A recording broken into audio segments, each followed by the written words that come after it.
हमारी संस्कृति, हमारे संस्कार सदा रहें हमारे साथ। सब्सक्राइब करें तिलक। आज तुम अपनी सुंदरता, चंचलता और यौवन के सारे शस्त्रों को एकत्रित करके दैत्यराज अंधकासुर के मन और हृदय पर आक्रमण करो।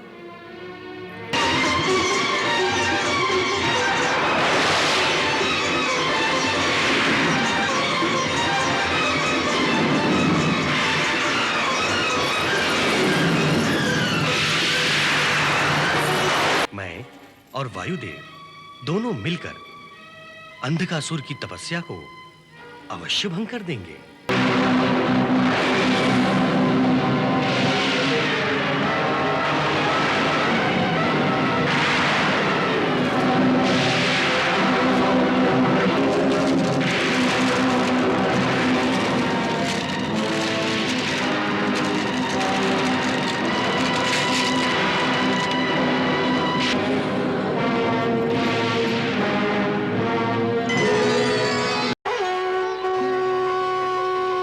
परंतु मैं अंधकासुर की इस अपवित्र इच्छा को पूरा नहीं होने दूंगा। मैं उसकी तपस्या को भंग कर दूंगा मुनिवर, मैं उसकी तपस्या को भंग कर दूंगा। नारायण नारायण नारायण नारायण।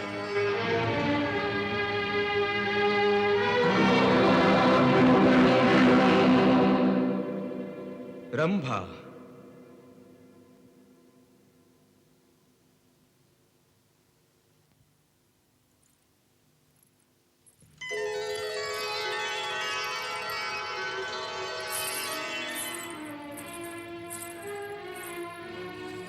प्रणाम देवेंद्र। कहिए, मैं आपकी क्या सेवा कर सकती हूँ? सेवा मेरी नहीं, सेवा दैत्यराज अंधकासुर की करनी है। अंधकासुर की? हाँ रंभा, तुम अप्सराओं में सबसे सुंदर अप्सरा हो। तुम्हारी सुंदरता और तुम्हारा यौवन बड़े बड़े ऋषि मुनियों को धर्म संकट में डाल देता है। आज तुम अपनी सुंदरता, चंचलता और यौवन के सारे शस्त्रों को एकत्रित करके दैत्यराज अंधकासुर के मन और हृदय पर आक्रमण करो। अंधकासुर की तपस्या को भंग कर दो रंभा, उसकी तपस्या भंग कर दो। देवेंद्र, मेरा सौंदर्य एक ऐसा सुंदर जाल है जिसे पाने की लालसा में प्राणी अपना सब कुछ गवा देता है। आप निश्चिंत रहिए, मैं अंधकासुर की तपस्या अवश्य भंग करूंगी।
अग्निदेव, हे वायुदेव,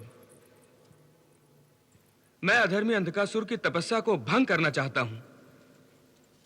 इसके लिए मैंने अप्सरा रंभा को भेजा था, परंतु वो तो असफल होकर लौट आई है। तो इसमें निराश होने की क्या आवश्यकता है? मैं और वायुदेव दोनों मिलकर अंधकासुर की तपस्या को अवश्य भंग कर देंगे।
मातेश्वरी।